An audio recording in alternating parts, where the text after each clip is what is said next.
김혜수 배우님이 멱살 잡고 하드캐리한 5화였습니다. 특히 데뷔에게도 신하들에게도 왕이 좀처럼 의견을 내지 못하고 궁지에 몰렸을 때 왕이 해야 할 일을 대신 나서서 보여줬습니다. 덕분에 왕도 정신을 차리고 자신의 카리스마를 보여주었죠. 이 상황에서 왕은 자신의 유일한 편이 중전밖에 없음을 깨달았을 겁니다. 더군다나 현재 왕 이호 역시 택현으로 세자를 뽑게 되면 나머지 대군들이 목숨이 위험하다는 것을 자신의 경험으로 알기 때문에 어떻게든 적통이 세자를 이을 수 있게 노력하겠죠. 즉 앞으로 극의 흐름은 왕과 중전, 대비와 신하들의 눈치 싸움으로 전개될 것으로 보입니다. 자, 이제 세자가 죽게 된 타임라인을 어느 정도 써내려갈 수 있을 것 같습니다. 오늘 패비 윤씨는 현재 세자의 상태가 예전 태인 세자 때와는 다르다고 했죠. 태인 세자는 피를 토한 적이 없습니다. 지금의 세자는 내 아들과는 다릅니다.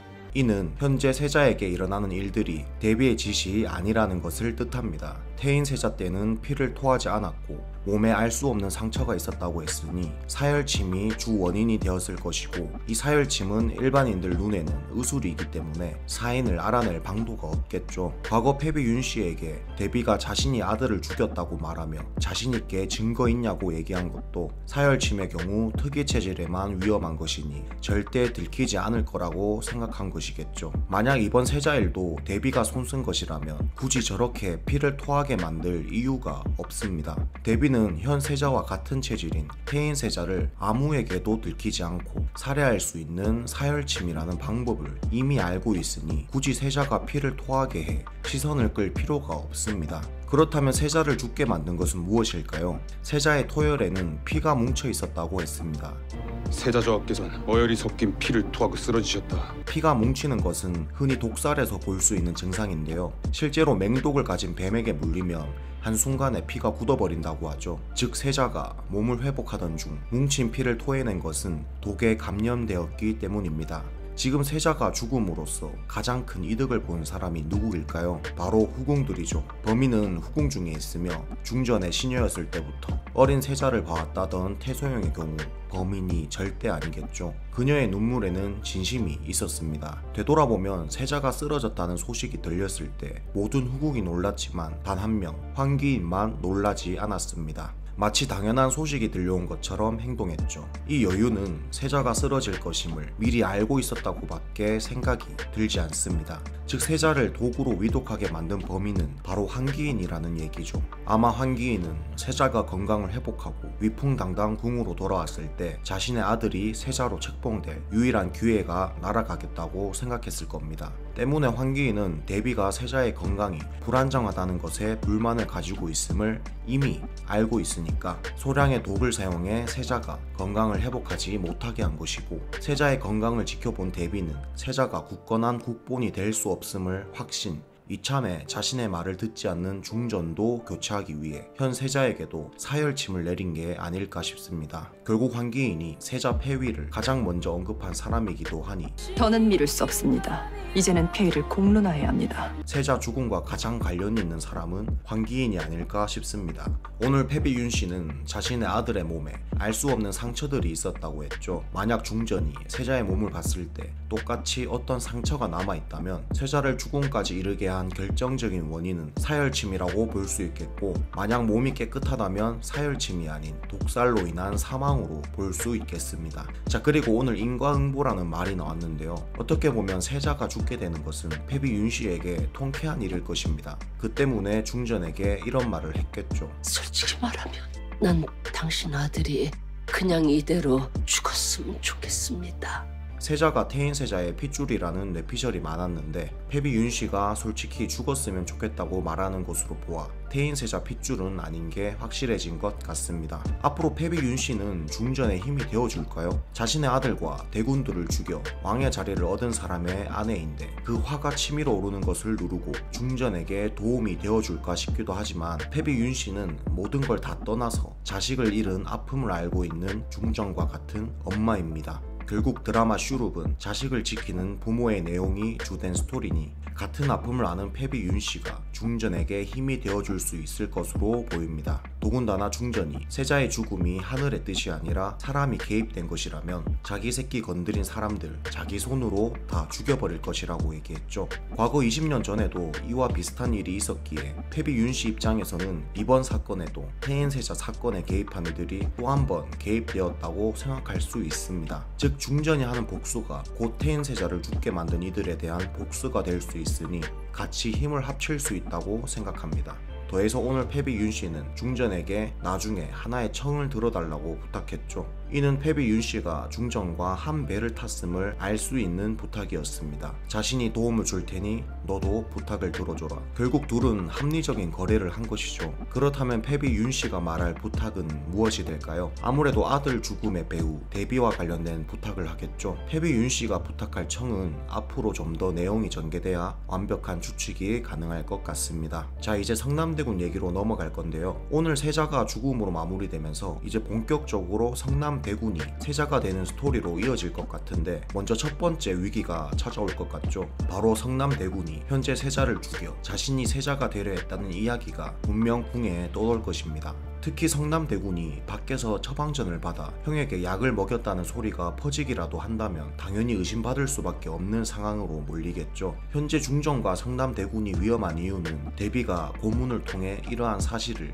이미 알아냈다는 것입니다. 이 사실을 이용해 데비가 그럴듯한 스토리를 내놓는다면 현재 중전과 성남대군의 위치가 불안해질 수밖에 없습니다. 자, 그러면 중전과 성남대군에게 힘이 되어줄 수 있는 사람은 누가 있을까요? 저는 의외로 병조판서 윤수광이 큰 힘이 되어줄 것 같다는 게 제 생각입니다. 윤수광의 꿈은 황가가 이뤄내지 못한 이 나라의 왕비를 자신의 가문에 다시 세워 몰락한 윤씨 일가를 일으켜 세우는 게 가장 큰 목표입니다. 이를 위해 윤수광은 20년 동안 데비와 황원영 사이를 적절하게 오가며 줄을 타고 있는데요. 그런 윤수광에게 황원영이 국구의 자리를 선물하겠다고 제안했습니다. 국분이 누가 되든 간에 세자빈의 자리는 병판의 여식이 되어야겠지요.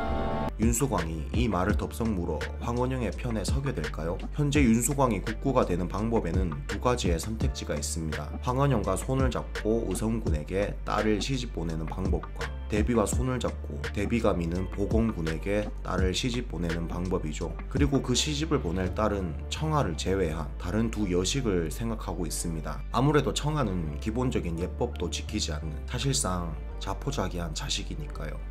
국구가 되겠다. 20년을 공을 들이면 뭘 합니까? 우리에겐 여식이 둘이나 더 있습니다. 근데 의외로 문제와 청아 덕분에 윤수광이 국구의 자리에 오를 수도 있겠습니다. 현재 성남대군은 자신이 세자의 자리에 오르지 못하면 자신의 엄마와 동생들이 위험에 처할 수 있음을 알고 있습니다. 그리고 형이 남긴 자식 원손을 지키기 위해서라도 자신이 세자가 되어야 하죠. 적통이 아닌 다른 가문의 사람이 세자가 된다면 그 세자는 추후에 위협이 될 수 있는 적통대군들을 모두 죽이려 들 게 뻔하니까요. 내가 만약에 말이야 용상에 앉게 되잖아? 그럼 나 너 같은 새끼들 서인으로도 안 살려도 다 죽여버리지. 어렸을 때부터 소촌에서 백성들과 함께 살았으며 왕도 생각하지 못한 뛰어난 답변을 내놓은 성남대군이 다음 세자가 될 거라는 것은 이미 많은 분들이 기대하고 있는 스토리일 텐데요. 그런 성남대군과 병조판서 딸 청아의 러브라인 서사가 이미 시작되었습니다. 아무래도 청아는 어렸을 때부터 몸이 허약했던 것 같은데요. 그로 인해 하고 싶은 대로 살라고 해서 완전 말괄량이 아가씨가 되어버렸죠. 그런 말괄량이 같은 모습, 조선시대에는 보기 힘든 적극적이고 주도적인 여성의 모습이 성남대군의 마음을 흔들 것으로 보입니다. 자, 그런데 윤수광의 입장에서 자신의 딸이 마음에 품은 사람이 성남대군이라는 것을 알게 되는 순간 큰 고민에 빠지게 되겠죠. 그리고 선택을 할 수밖에 없을 것입니다. 어찌됐든 자신이 국구의 자리에 올라서려면 현재 중전이 폐위되고 다른 사람이 세자의 자리에 올라야 하는데 그 중전의 아들을 자신의 딸이 연모하고 있으니 자신의 딸에게는 못할 짓을 해야 하는 상황인 것이죠. 윤수광은 어떤 선택을 할까요? 딸이 원하는 남편을 위해 자신의 계획을 모두 포기할 수 있을까요? 개인적으로 저는 윤수광이 딸을 위한 선택을 할 것으로 보입니다. 윤수광은 겉으로는 틱틱대지만 어렸을 때부터 몸이 아팠던 딸을 위해 하고 싶은 거 마음대로 하며 살 수 있게 해준 딸을 아끼는 아버지죠. 결국 이 드라마는 자식에게 내리는 굳은 비를 막아주는 슈룹, 우상과 같은 부모가 주 내용입니다. 자식을 굳은 비로부터 지켜주는 게 꼭 엄마만 있는 것이 아니죠. 아빠도 슈룹이 되어줄 수 있습니다. 윤수광은 많은 고민을 하겠지만 결국 딸을 위한 선택을 하지 않을까 싶네요. 즉 윤수광은 데뷔도 아니고 황은영도 아닌 중정과 손을 잡아 성남대군이 세자가 될 수 있게 길을 닦을 것으로 보입니다. 그리고 그 딸을 위한 선택이 윤수광의 오랜 꿈 국구의 자리로 이끌어주지 않을까 싶네요. 그리고 저 개인적으로도 청아가 성남대군과 꼭 이어졌으면 하는 바람이 있는데요. 오늘 청아는 저작거리에서 중전을 보고는 당시 보기 힘든 주도적인 여성의 모습이라며 첫눈에 보고 반해버렸죠. 봐봐, 상대를 제압하는 저 눈빛. 남자 안 따라가고 앞장서는 거. 저 언니 진짜 언니 댁 누구지? 현재 시대에도 고부 갈등은 심각한 문제인데 이미 청아는 고부 갈등은 개나 주고 중전의 매력에 푹 빠져버렸습니다. 만약 청아가 성남대군의 아내가 된다면 청아는 시어머니를 믿고 따르는 현재 데뷔와 중전의 관계와는 180도가 다른 아주 사랑이 넘치는 데뷔와 중전의 관계가 될 수 있지 않을까 하는 행복한 상상을 하게 돼서 개인적으로도 청아를 응원하게 됩니다. 윤수광은 청아의 시부모가 될 사람에게 이미 죄책감을 느끼고 있는 것처럼 보이지만 미안해 그럽니다. 미안해서 우리야 나서 엇부라지지만 그분들은 뭔 죄로 절 감당하겠습니까? 누구 말입니까? 누구기는요. 청아 시부모 자리 말입니다.